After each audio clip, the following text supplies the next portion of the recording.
I'm looking at a chart of the abundance of all the chemical elements that exist naturally in the Earth's crust. And right here you see gold, platinum, iridium, osmium, rhodium, ruthenium, palladium, and surprisingly tellurium, which is dirt cheap compared to anything else in here. And what's really surprising is that it's one of the few that we could potentially run out within the next few years.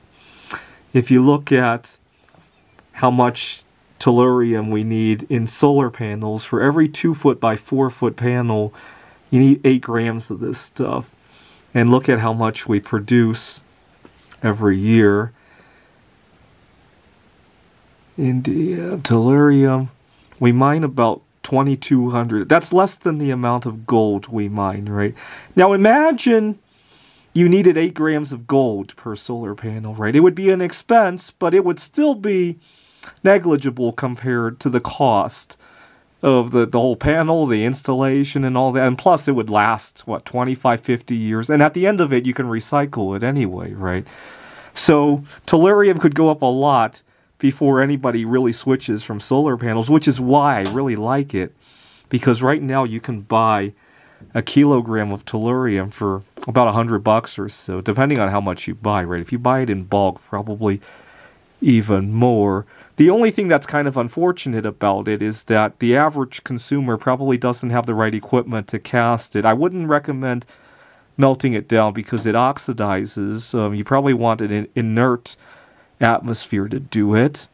But I do hope to investigate how to do that. It does form hopper crystal-like shapes. I would love to be making stuff like that. You probably don't want to make those Buddha statues because it's very brittle, and also it would oxidize, right? And that's so March 21st is Alternative Energy Awareness Day, and I hope you will join me in hunt brothering the market for tellurium.